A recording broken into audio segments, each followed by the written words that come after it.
కథ విన్న వెంటనే మీకు బాగా నమ్మకం కలిగించిన విషయాలు ఏంటి? ఇవాళ టోటల్గా సినిమా మేకింగ్లో జోనర్ టోటల్గా మారిపోయింది. 6 పాటలు, ఒక 4-5 ఫైట్సు,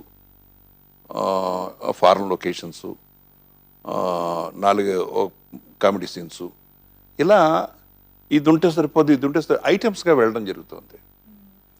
బట్ నిజంగా సూపర్ హిట్ అయిన ఫిలిమ్స్ అన్నీ కూడా subject oriented films.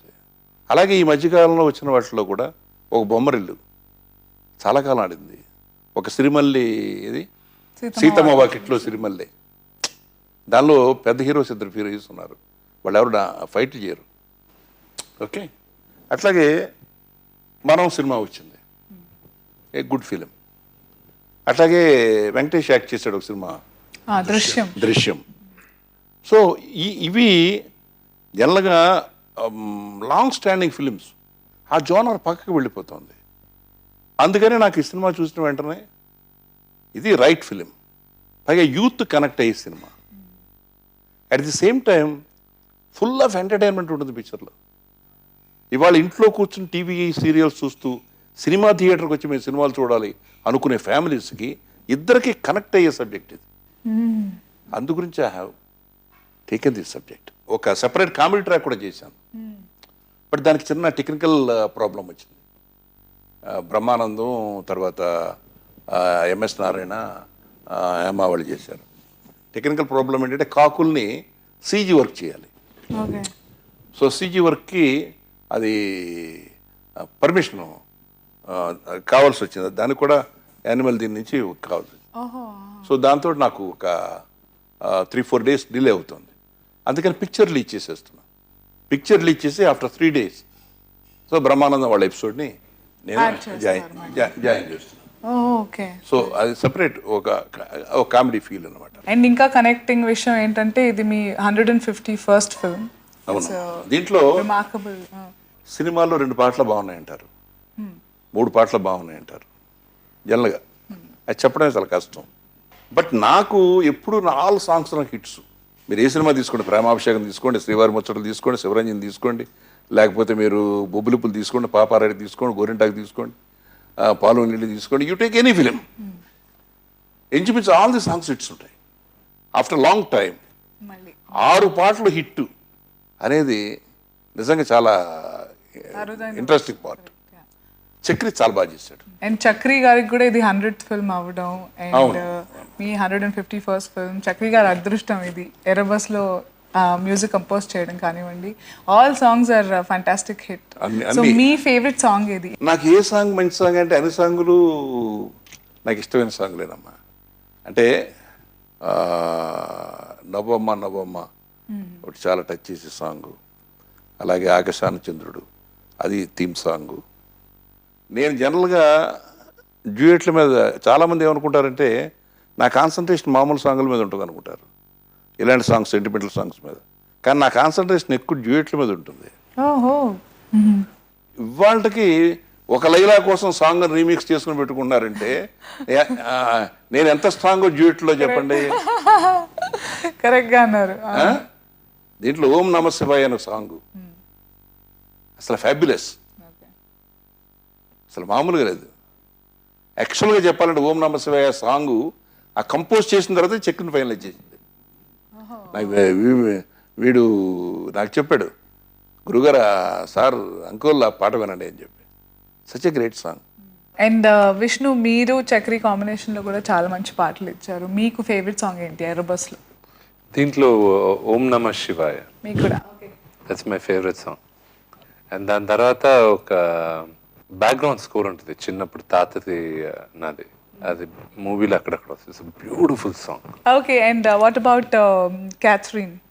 She is by far one of the most professional heroine నేను పనిచేసిన వాటిలో. అంకుల్ చెప్పాలి ఆ అమ్మాయి గురించి, నేను చెప్పేది కామన్గానే ఉంటుంది.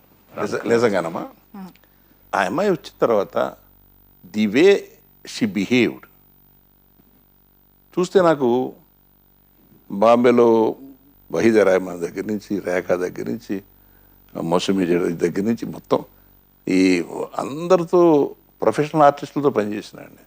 ఈ అమ్మాయి ఎంత ప్రొఫెషనల్గా ఉందంటే అసలు డైలాగ్ సీను అసిస్టెంట్ డైరెక్టర్ వెంట పడి ఆ డైలాగ్ సీన్ తీసుకుని తను మగప్ చేసుకుని విత్ ఆల్ ఎక్స్ప్రెషన్ నేను ఏం చెప్తున్నానో ఎలా చెప్తున్నానో అట్లా, ఎక్కడ పాజ్ ఇవ్వమంటే అక్కడ, ఎక్కడ టోన్ డౌన్ చేయమంటే అక్కడ చేస్తూ అమ్మాయి వితౌట్ ప్రాంప్టింగ్. సర్ప్రైజింగ్. ఎందుకంటే ఇవాళ తెలుగు ఆర్టిస్టులే చాలామంది ప్రాంప్టింగ్ అడుగుతున్నారు. ప్రాంప్టింగ్ అంటే నాకు చాలా చిరాకు. ప్రాంప్టింగ్ లేకుండా ఆ అమ్మాయి అంత టైమింగ్లో పర్ఫెక్ట్గా చెప్పిందంటే రొమాంటిక్ సీన్స్ ఎంత బాగా చేసిందో, ఎంత లబ్స్గా చేసిందో. లబ్స్ అనేది చాలా మంచి వర్డ్ అది. ఎంత లబ్స్గా చేసిందో, ఎమోషనల్ సీన్స్ అంత బాగా చేసింది. జస్ట్ ఒక్క షాట్, నీకు తాత కావాలా నేను కావాలా అంటే అలాంటి ఒక సిచ్యువేషన్ వచ్చేసింది వాళ్ళిద్దరి మధ్య. Come on tell me just now. అరే నేను I'm busy with my work, talk to you tomorrow. No, నాకు ఇప్పుడే చెప్పాలి. నీకు నీ తాత కావాలా నేను కావాలా? కమాన్ టెల్ మీ. ఓకే, నాకు తాతే కావాలి. Then she give an expression. You have to see that. అయ్యో తాతయ్య. చెప్పమ్మా. 1 2 3. అయ్యో తాతయ్య నీతి కమక పనులు ఏందయ్యా? అయ్యో సీతయ్య నువ్వు ఎవరి మాట వినవయ్యా? ఓకే. తాత గురించి పాడవా? తాతయ్య ఎవరి మాట వినరా? నీ మాట వింటారు కదా. గుడ్ తాతయ్య కదా. Thank you so much. నీరు ఎంత క్యూట్గా పాడిందో. నీరు ఏం చేసింది ఎర్రబస్లో? సర్ప్రైజ్ ఎలిమెంట్ సినిమాలో చూడాలి. అంతేనా? చాలా మెయిన్ క్యారెక్టర్. మేము ఎక్కితే గానీ మాకు తెలియదు ఎర్రబస్లో నీరు ఏం చేస్తుందని. ఆహా, సరే. ఎప్పుడు ఎక్కిస్తున్నారు? November 14th, children's day. తెలుసా? November 14th every child should watch the movie. Holidays. అప్పుడు సూపర్, అందరం కలిసి సినిమా చూసిద్దాం. ఎర్రబస్ సినిమా ఎక్కేసిద్దాం. ఏమంటావు కదా? అందరు ఫ్రెండ్స్ అన్ని తీసుకుని. హాలిడే కదా, చిల్డ్రన్స్ డే. సూపర్. సినిమాలో ఏమన్నావు నువ్వు? తాత బొల్లి వల్ల నిద్రపోతున్నాడా? అలా ఎలా పిలవాలనిపించింది బుల్లి వెళ్ళం? ఆ సినిమాలోనే చాలు, బయట కూడా వద్దు. నన్ను ఆంటీ అంటే బాగా నవ్వారుగా మీరు. Thank you so much Neeru. Thanks lot. ఎర్రబస్ ఎక్కడానికి మేము రెడీ. మీరు ఆరంటే మేము అందరం కూడా రెడీ. Thank you. హలో.